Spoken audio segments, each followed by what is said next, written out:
Here we go.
Good morning. Hi, Jeannie. How are you?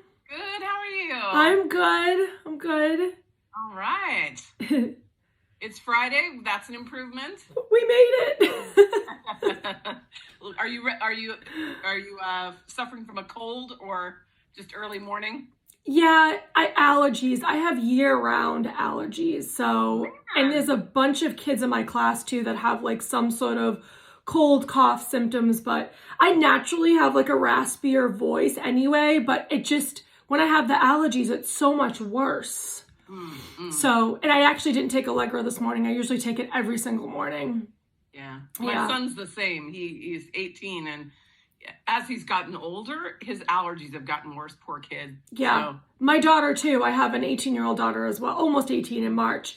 And she also, like, I got mine around 16, 17, I feel like. I never really had allergies as a kid.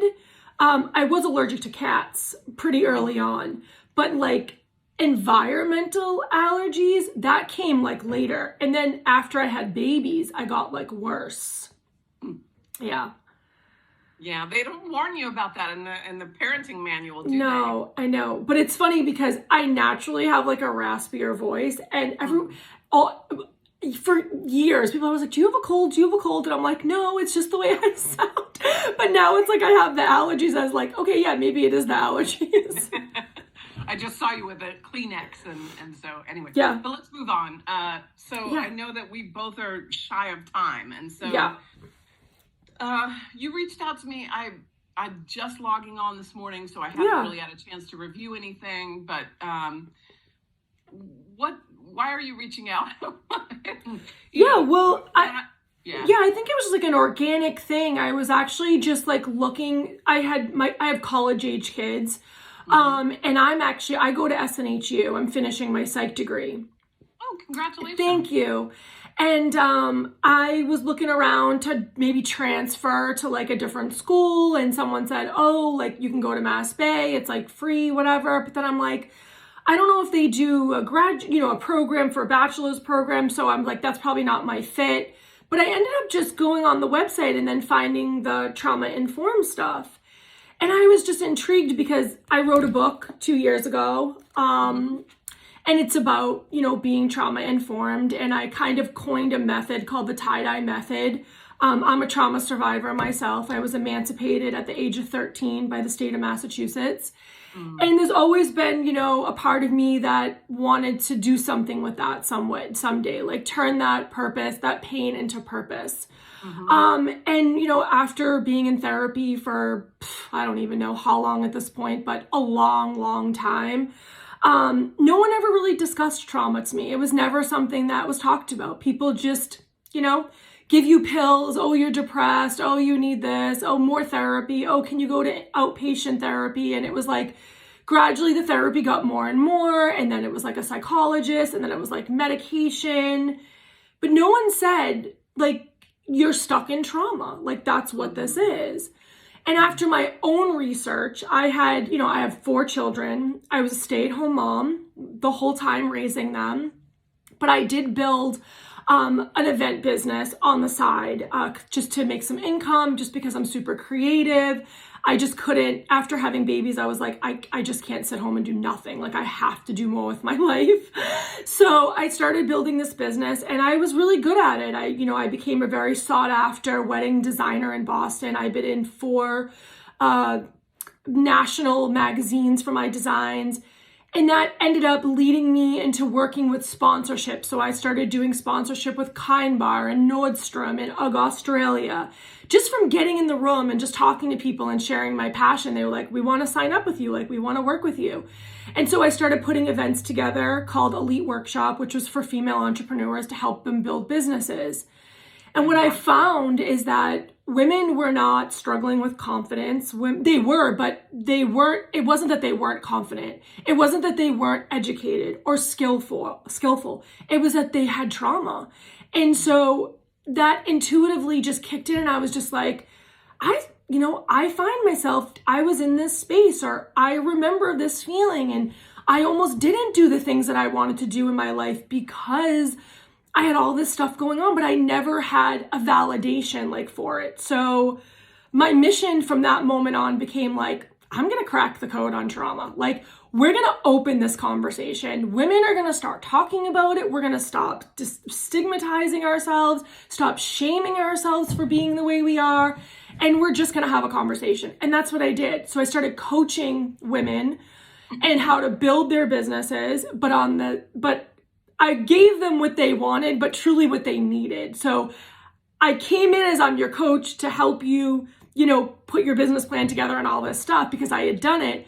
But really underneath it all, I was like working with visibility blocks, and I was working with women that were struggling, like getting support from their spouses, or, money stuff came up. And I was like, oh, intuitively, like, tell me more about the money. Like, what happened when you were a child with the money? Like, who made the money, and how is it being managed at home? And it ended up just becoming more and more. And then I figured, like, people really do want to talk about it. They don't have language for it.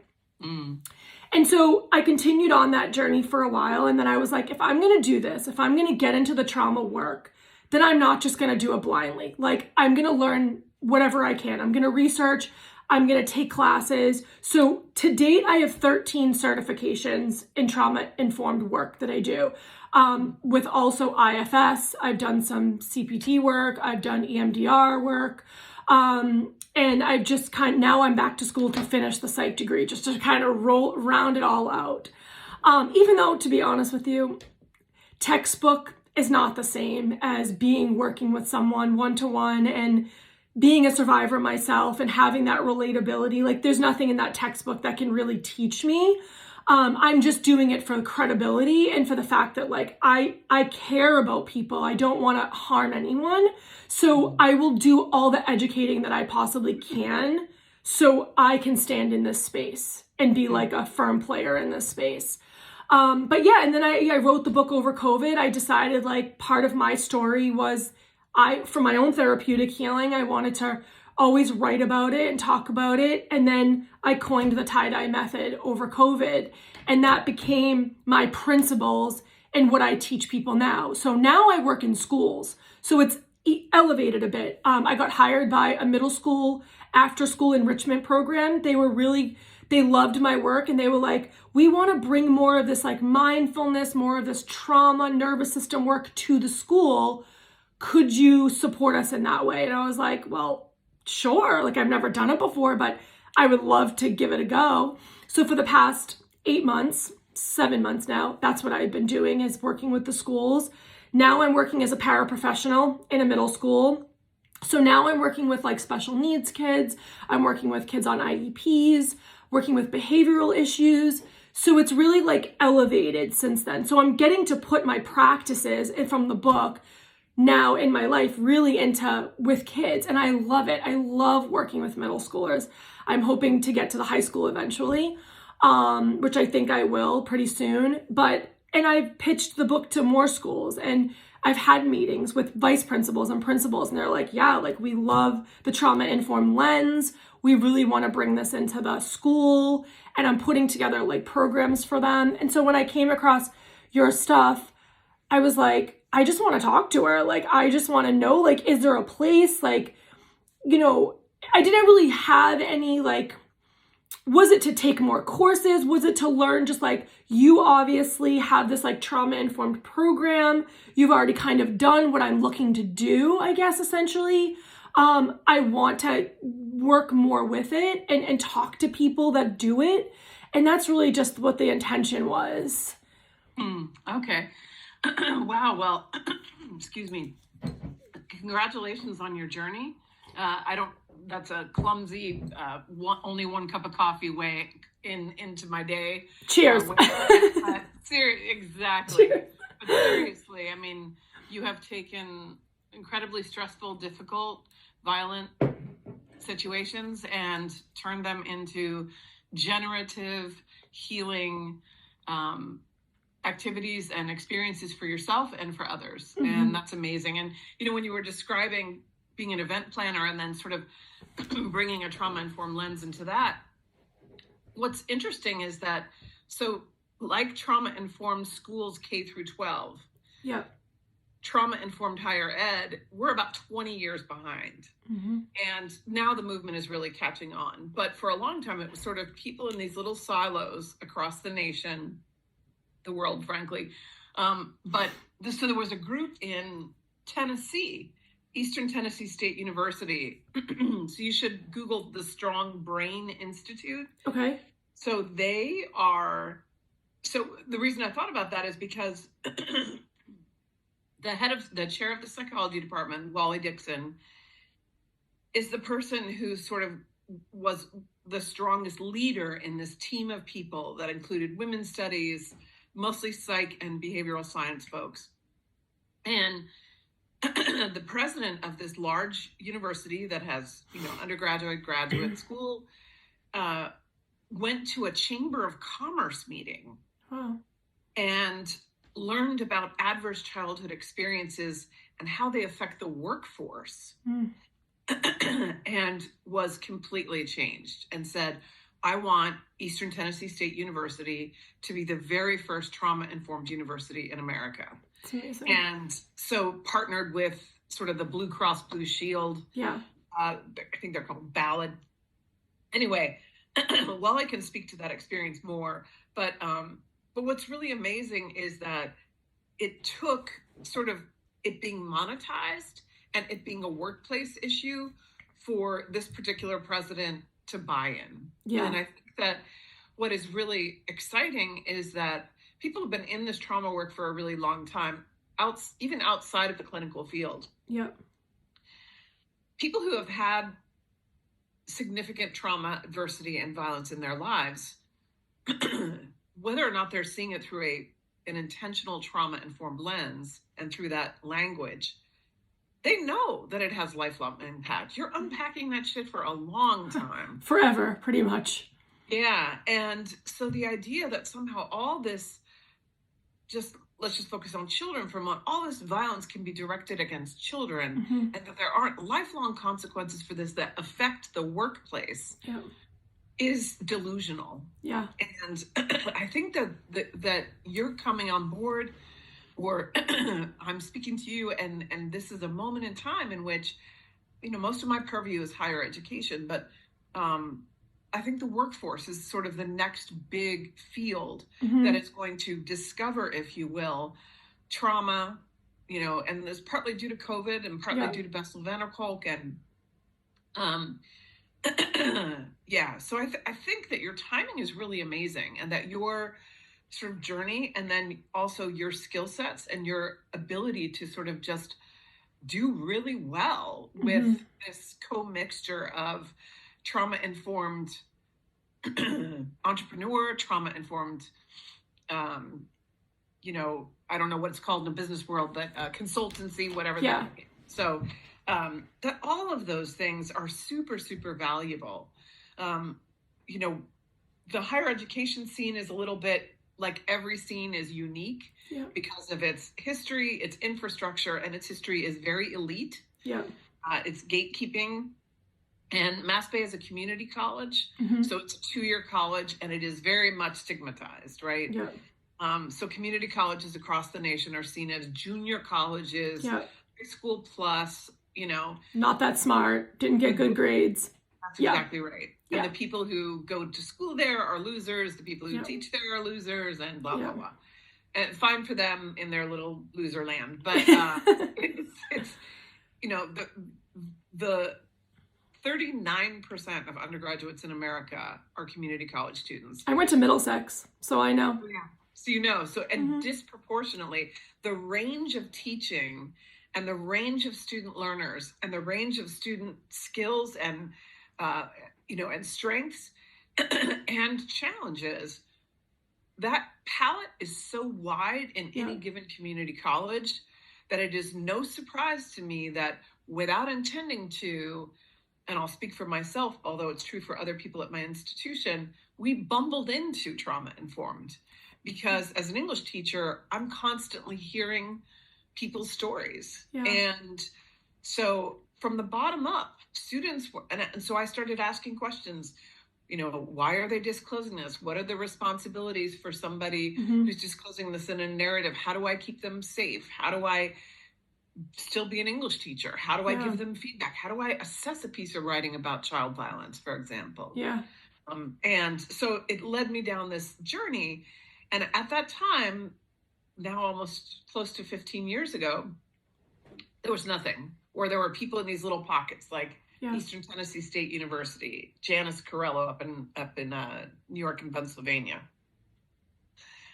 So there are people, but there was very little, and we didn't know about each other. Yeah. And so in 2012, we hosted what we think is the very first trauma and resilience in higher ed conference. And it was mostly a local conference, like 200 so people, mostly community college folks, although not exclusively. And we had an amazing experience. And out of that, just piece by piece, this institute sort of has come together. And it has 3 basic buckets of work, but I'm not going to dive down that rabbit hole. I just want to say, in my experience, and I'm not a trained clinician, I'm not a social worker, I'm an English teacher. Yeah. The way that I came into this work is from students and from paying attention to narrative. And at that time, higher education has a very ferocious, false binary between academic rigor Yeah. and flexible, compassionate practices. Yeah. And so if you're seen as flexible and compassionate in your teaching practices, you can't be a good teacher. You can't be rigorous. You can't really be good at your content. And it's such a load of baloney. It is. And it is from a very capitalist mindset, from an elitist mindset, from a, all of those things. Yeah. It's the patriarchy. It's everything. Yeah. And so it is really catching on in higher education finally for a whole bunch of reasons. One of them is COVID. Yeah. And also people are seeing themselves affected and their academics affected by, all of the traumas of the pandemic. And so it is an exciting time to be with this in higher ed, but I think it is part of a larger movement. Yeah. Bessel van der Kolk, The Body Keeps the Score. I'm sure you read that. Read it. Yeah. Says that trauma is probably the number one public health crisis in the United States. 100% believe that too. And the feds, I think the CDC put money on it. I think the CDC, which now handles the Adverse Childhood Experiences Project, I think they quantified it. And I think they said, this is how much it costs over the course of a lifetime for an adult in lost earnings and healthcare. Like there was one other thing. So, it's, to me, when you describe your story, not knowing you at all, it's clear to me that you have passion and drive. You have experiences that you have turned into a strength that allow you to be with people in places where people need guidance for how to function. And that, sort of whatever your path is, whether it's in, clinical spaces or business spaces, entrepreneurial spaces, it's really interesting to think about trauma-informed entrepreneurial frameworks, because so many of the people who become entrepreneurs do so because they're very powerful people who don't fit into the mold. Yeah. And so it's I don't know. I could talk all day, every day, a million times over about trauma-informed higher ed. But when I'm listening to you, that's what I hear. Yeah. So I don't know what your thoughts are about that. Well, I just want to say it's not funny or it's ironic, I feel like, but it's not. It's always like the universe, I feel like, who leads those doors to open, when I was sorting out not you particularly, but when I was looking, it's because I had an experience in SNHU with a professor. And the first thing I thought, I won't go into all the nuances of it, but just let's say he was not trauma informed. And I was like, I'm going to transfer out of this school because now that I know what I know, my whole mission is trauma-informed living. And I tell people, it doesn't mean perfection. It just means that we are aware of the presence of trauma, simply. I'm not a clinician. I'm not a doctor. To be honest, I don't even know why I'm getting a degree. I plan to do nothing except continue this mission. I don't want to go for a doctorate. I'm not looking to be a psychologist. I don't want anything to do with insurance whatsoever. I like being in the role that I'm in, that kind of consultant kind of space. The school stuff opened up for me, and I do believe wholeheartedly with having 4 kids and just experiencing what I've experienced as a mom, and then just, like you said, the narratives that I've seen play out, and then also raising, coming from a home, coming from that trauma, coming from this high functioning, always on this hyper vigilance in life in general, myself I'm speaking of, and then raising kids like that, it just made me think I don't want them to raise kids like that. I don't want them to raise their kids and then their kids, and it's generational, and my parents couldn't break the cycle. So I'm going to break this cycle, whether it's just in my house. If that's all I do by the time I die, then you know what, at least I've done that for them. At least that's the best gift I could give them. And so the school stuff kind of opened a door for me. But I do work primarily with adults. That's what I do. And being in the entrepreneurship field and, doing all that stuff and I've been coaching women and men for 5-6 years now, coaching them with this trauma-informed coaching. And so I don't know exactly, part of the reason why I'm I want to talk about it is because I'm trying to figure out, where do I fit in? What is my lane? Because I really, really like this book. I want people to understand that, like you said, this is serious. And by not talking about it, by not addressing it, we are going to have an aftermath of it, especially since COVID. And when I sat down to write the book, writing has never been easy. I know you're an English teacher, and right now I'm in English Comp 2, and I'm like, oh my God, this is like the hardest class ever. School was never easy for me. I was not a great student. I didn't fit into like that mold, right? I paved my own way. I lived on my own at 16. I had an apartment and 2 jobs. Stuff my kids, they're so lucky. Like, you know, my kids are picking out colleges and everything's so planned and perfect for them, and not perfect, but you know what I mean? Like, I didn't have that structure. I didn't have that parent to go to and, you know, have that stability built for me. I had to build stability from literally nothing. And I see other people that have walked that journey too. And it's tragic to watch people try to figure it out without a roadmap. That's tragic for me. I'm like, that makes me so sad because I was that person. And I'm like, now I get to help them with that roadmap. I get to show them like, you can do this with your resources, with what you've already accomplished and already done.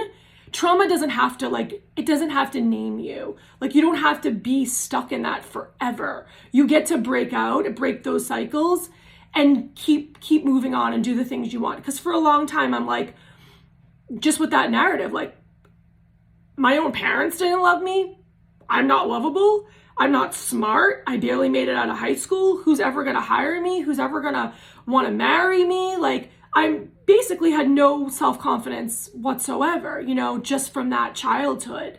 And then gradually kind of picked up the pieces and figured it out. I will say I was blessed with resilience in a sense. Like, yes, my whole belief is like resilience is a myth. Like, no one's born resilient, but we all are capable of being resilient in our life. We just, you know, there's an innate thing there, but there's also this like asking questions, pounding on those doors. Don't give up. Like, keep moving ahead, keep picking up those pieces. And so this book really was like my way of like, this was the piece, the final piece of what I've been trying to do to prove to myself, like, you can actually write this book. You can like actually do the thing. And then over COVID, the whole method came to me because my daughters were outside doing like tie-dye because we had nothing else to do. Like, we had like done every craft in the house. I ripped through everything I could possibly rip through. And I was like, you know what? I have these old t-shirts, white t-shirts. Let's like go to Michael's when it finally opened and let's just get some tie-dye stuff. And we sat outside and we did tie-dye, and I just, all of a sudden this like intuitive download hit me, and it was like, you know what? Healing doesn't have to be scary. Like, healing doesn't have to like make people run away. Like, it doesn't have to be like sitting in a therapist office and drudging up all these past experiences. Like, healing gets to be beautiful. And like these creations these kids are making right now, like, we get to take this empty canvas and we get to put in, whether it's therapy, whether it's a talk with a friend, whether it's a book we read or an inspirational something, a podcast we hear, or just a revelation we have from evolution, we get to make our own masterpiece, our own healing masterpiece. And that's when I came up with the tie-dye method, because it was the method the kids were doing. And so the method is empowerment, because I believe that the first step to healing is being empowered. It's choice. That you get to choose a different path. You get to choose a boundary. You get to choose to say no, right? Where trauma robs us of choice. It did for me being sexually abused. I was robbed of those choices at a young age. Yeah. But as an adult, I'm not robbed of those choices anymore. I get to make different choices. And so it's empowerment, connection, and safety. Those are the 3 principles of my method. And that's what I've been teaching. And that's what I'll continue to teach. That's amazing. I mean, what a moment too, the tie-dye moment. Too. It was a moment. It's a real turning point, watershed. Yeah. So I don't want to be rude, but I am mindful that it's 9:20. Yeah. Oh, sorry. No, it's just like, I have to keep myself on track. Otherwise, I get it. You know, I'm sure you know this, but so, you know, I need to tell you, as I did in my email, that we are at sort of a juncture. Community colleges are terminally under-resourced until the United States changes its mind about the way that it stigmatizes things. And but there are a lot of different potential areas, and I think that we would benefit from having more conversations. Perhaps you would come and present. Again, I really do think it's not just business, but this would be an especially powerful message for folks to hear, because people always want to know, our students always want to know, like, how did you get to be this? How did you get to be a scientist? How did you get to be a small business owner? How did you get to be a nurse? How did you get whatever because they want to understand their pathway and their options. Yeah. And it's very empowering for them to have that, to hear those stories. So I can imagine something like that, and that we would talk with somebody in the business community, or in the business department, marketing, business. But we are, in terms of being able to spend a ton of money or to be able to hire people or things like that, we're just at the end of a grant. Yeah. And we are in a pivotal moment ourselves. We just had this amazing conference that, 600 people and all this kind of stuff. But we are at the end of this 5-year federal grant. So in terms of money, we do not have it right now. So I just want to be crystal clear about that. And I appreciate that. And can I just say, I want just someone to stand beside me, like right at this point. Like, the money will come. I trust that. But just even being able to speak to students, to showcase my book, if they choose to buy my book, that's great. That's something that maybe, we can, if some of your staff would buy the book, whatever it is, you know what I mean? Like, that will figure itself out. But just an opportunity to speak, an opportunity to present at something that you have, to showcase my story, to say that I am here and that there is some place, just as your students are looking for a path, I'm being completely transparent. I'm looking for the same pathway. It's like I'm a newborn, and I'm just like, will someone stand with me? Because sometimes I go to bed at night going, this isn't going to work. Like, I don't know what to do. It's too big. And I'm too small, and I don't know what to do with it. And so I don't have a ton of marketing dollars to put towards. I don't have publishers or people throwing money at me. I'm contemplating turning into a nonprofit so I could get grants and things like that. But even the schools that are giving me the opportunity to come speak in professional development days, to talk to the teachers and to help the staff, that is just a gift in itself. I'm just being completely transparent. Yeah, no, I mean, and the thing is, it sounds, from what I know of you thus far, it sounds to me like, you are the very best possible human being out there, because you are. That's quite a compliment. Seeking new paths. It's a little hyperbolic, but yeah. But you understand what I'm saying? Like, I think that really the optimal thing and the truest and most honest thing is to constantly be on a new path, and constantly one path leads to the next, to the next. So, yeah, I mean, but again, I want to say that I think that the first thing would be for me to take a look at your book. Yeah. So I'm just going to bifurcate here my sense of joy and celebration and admiration for you from one human being to another. I have to separate that out from what the Institute is up to, what its other projects are, things like that. Of course. So disaggregating those. And also, just to be 100% frank with you, a lot of our community come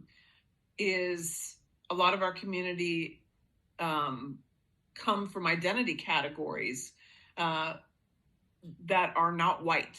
And so I think it's really, really important when we think about people seeing themselves and seeing pathways and all that kind of thing.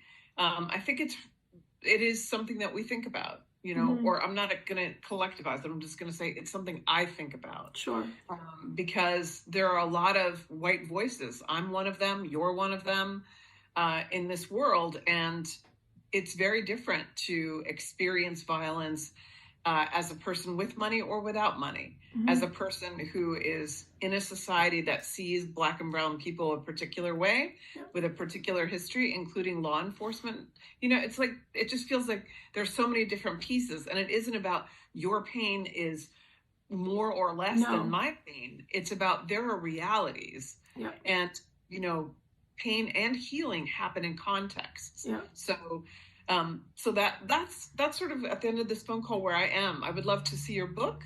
I have a terrific amount of admiration for everything that you've told me, and for the journey that you've been on, and for your ferocity and your veracity. But I also want to be clear that it's going to take some time to figure out, if our paths can, cross professionally. I don't want to promise anything. So I will keep it in mind. And, it's just such an amazing journey that you're on, and you have accomplished so much already. And I'm sure that, when your kids go to therapy, they're going to say, my mom is badass. She is amazing. She is a survivor. She has given us so much. Because it's like Mark Twain said, the older I get, the smarter my father becomes. But I don't know, any thoughts in response?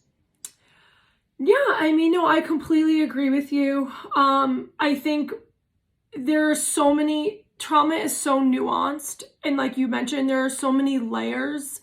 And obviously one person can't hit every layer. I only have my story, right? And I believe that trauma does not discriminate. So there's lots of other narratives out there that I do believe need a spotlight as well.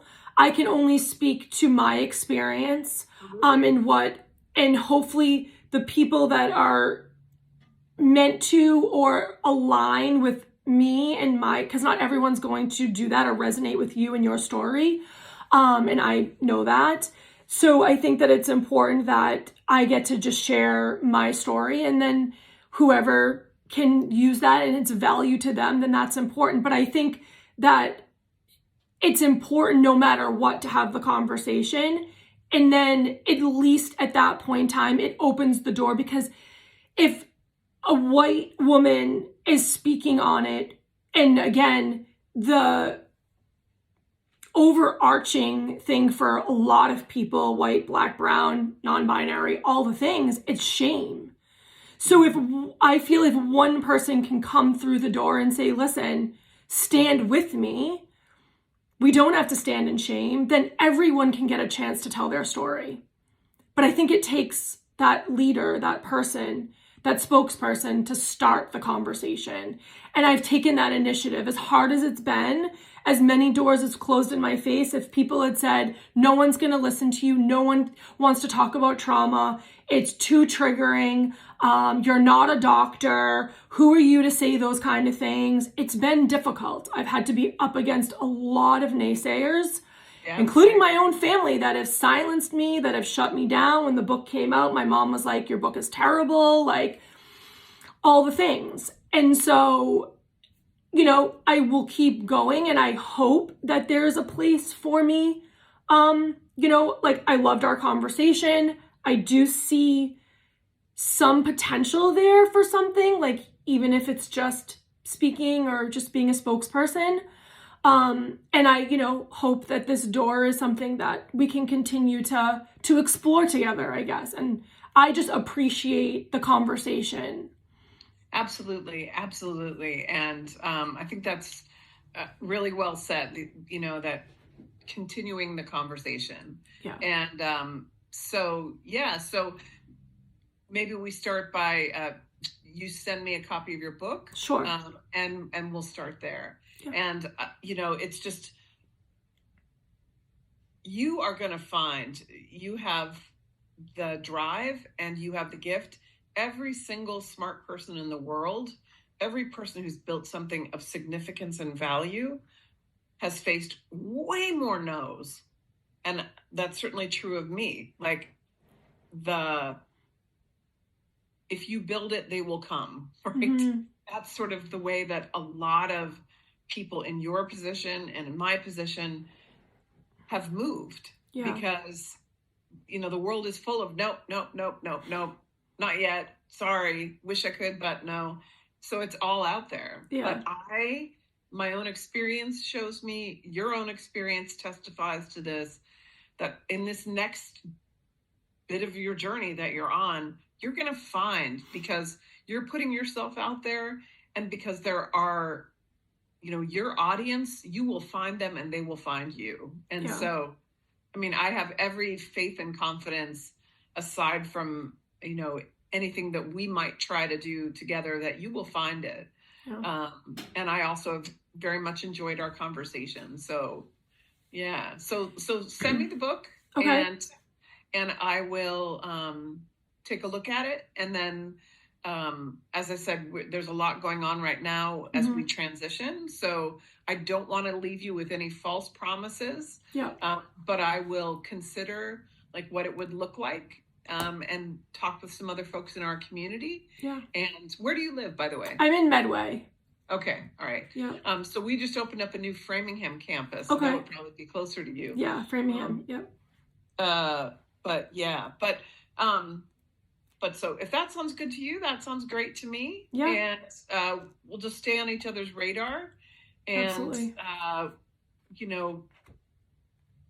I have no doubt that you've already found so many people that you have connected with, and you've been that voice. Yeah. And you've stood with people. And I have no doubt that that will continue to happen.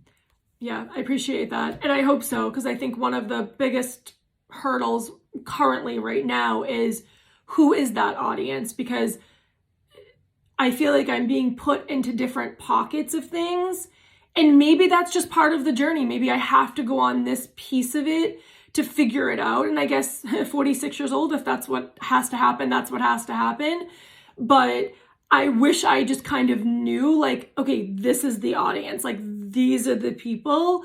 But unfortunately, that's just not, what it being now in the school. It's a different audience. Before, it was just, people that hired me to work with me. And now I've got teachers and staff and students and other things happening. And now hopefully, maybe higher education could be a genre for me too, because I'm going through it. I'm a student, but I'm also, like you said, trauma-informed. Living it needs to be kind of everywhere. Could it be in the entrepreneurship area?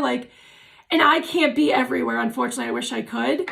But I've got to kind of pick a lane, I feel like, eventually. Like I tell my kids, my son is a baseball player, but in high school, he went on a scholarship for college for baseball, but in high school, he dabbled in football, and, he still played his baseball, but he did other sports. And finally, my husband and I were like, listen, you're a junior now. You got to choose, like, what lane are we going towards? Because you got to put all your efforts into that lane if that's what you're going to do for college.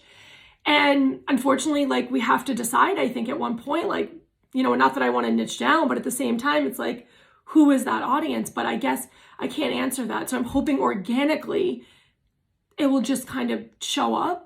I'm just going to talk to anybody and everybody until I figure out, like, this is the path. Yeah. And I think it is the process. The path is the process. Yeah. The process is the path, you know. And not fight that for sure. Exactly. And it's so messy and slow. Yeah. This literary critic who was an early hero of mine said, in part of a much larger context, and the person specialized in literature of the Holocaust, and all things human take time. Mm-hmm. And it's such a simple phrase, but anytime you've tried to scale up a business or, do anything that within groups of people, everything is messy and slow if you are honest about it. Yeah. And, nobody likes to hear that, but it's true. But it is really true that, and that's why having the force of having a vision, having values, and having tools, all of that is what makes that journey easier, but also just more dynamic. Right. You have a reason. I think the saddest thing in the world is when people feel like they have no reason, no hope. Connection, no hope. Right. Yeah, exactly. Yeah, and I love that. And I know you got to run too, and we have 1 minute left, but I will get you the book, but quickly, and you don't have to answer this now, but I know you guys put this like program together at Mass Bay, and I think part of what I'm trying to do now is put a program together to, monetize, to sell off for schools to buy or to schools to adopt, or even just have me come in and do like workshops or teach. And if there's anything you can lend in that arena of like proposing a program like that with trauma informed, being at the forefront, because that's also been quite difficult because financially, one, schools are not bending to doing that quite. They haven't quite got on board with it. It's not, they want it. When I speak to them, they're like, yeah, we want this, we need this. But then it's like, but we don't have the funding for that. So, and we're not quite ready to put it out there for that. Anything, even in an email, just anything that you could lend me on, getting a program put together. Are there steps that I should be taking even before I put the program out? I mean, I think that just getting to know your audience is the most important thing. And when you're talking about under-resourced, nonprofit, educational, that are constantly going from one initiative to the next, and usually it's top down, you see it happening in Newton right now, right? Yeah, they're on strike. Yeah. I'm not a K through 12 specialist, but I can tell you in higher education, enrollments are down because the birth rate, there's just so many forces at play. So there's no way for me to say, this is what you do. And we have made tons of mistakes along the way. We are not self-supporting. We're not even interested in monetizing. Like we provide our tools for free. So there's, to have that, and I'm not, by the way, poo-pooing that people need to make money. Like it's a reality. So, but that's not where we are. Yeah. And so I think that the decisions that we make have a lot in common with your values and with your knowledge base. But I think that the directions are going to really differ because we're not a for-profit enterprise. And, I don't have to be, the Institute doesn't have to be at this point, but it does have to be self-sustaining at a certain point. So, and that's where we are right now. So we are looking for ourselves. What is our next model? Given that this big grant has just come to an end, is it more grants? Do we shake free of this particular institution? Hell no. Do we there's just so many conversations that are just around viability so that we can do our work. But it's slow and it's messy, and you are completely and totally way overqualified to make this happen. So I know it's a slog. Believe me, I face no's all the time, every day. Yeah. And I know it's a slog, but I have every confidence that you will find the right space, and I will stay alert to it, and I'll take a look at your book as well. Yeah, I know. It makes me a little nervous that you're an English professor. Oh, please, no. Yeah. No. It's my first book, so hopefully there'll be a better one eventually. Hey, writing is, someone defined it, Andre Dubuis III said, writing is rewriting what you've already rewritten. I like that. It's one of the most miserable tasks in the world. It is, I know. I'm writing research. The citing right now is what's killing me. I've never had to cite any, and I'm trying to learn that, and I'm not doing well with it at all. And that's really what's killing me right now. So much so that I want to quit school. I'm like, I can't even do it anymore. Don't quit school. Just go to the Academic Achievement Center or whatever. I utilize them a lot. What about Grammarly? Do you use Grammarly? I do use Grammarly, but I was told not to use it for citing because they just want you to know how to do it. But it's like, yikes. That's complete. I don't know who your teacher is, and I don't mean to disrespect your teacher, but there's a lot of fear of these tools. Yeah. And if you use the tools responsibly and well, you're only going to be a stronger writer and a stronger. I got in trouble for using Chegg because they were like, the spacing is messed up when you use it. And I was like, well, I didn't know. My son told me to use it because he's in college. So I figured if he's using it, then it must be okay. And I got the professor was just not like a very nice professor, and he was the one that pushed me into like, this is not trauma informed, like this is not okay. Just the condescending, like I'm all for learning and growing and being disciplined in a sense because I'm new to being a student. But, you know, passive aggressive stuff, being condescending, that to me, you don't know what my background is. You don't know what a male, you know, what men in my life have done to me. For you to step in and do that and undercut me is not okay. And the power differential also sucks. The power differential, yeah. All the power. Yeah. But anyway, I'm going to let you go. Okay. I'm going to tell you that citation is a tool like any other, and it's basically to be able to credit where you're getting your ideas. And as far as not using this or that form, that's a bunch of bullshit. Because scholars pay people to do their citation, to properly format and all that kind of stuff. So don't listen to that person, whoever that person is. I'll check out Grammarly again. Thank you for that. I'll check that out again. Yeah. And AI is also really good. What is it?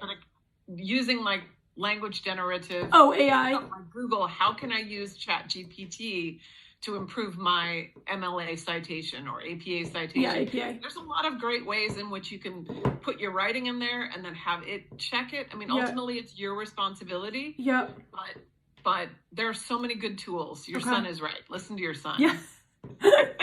You don't hear that very often. All right. Well, thanks, Jeannie. Just shoot me over where you want me to send the book and I'll get a copy out to you. You got it. Thank you so much. Have a great day. Bye-bye. Bye, you too. Bye.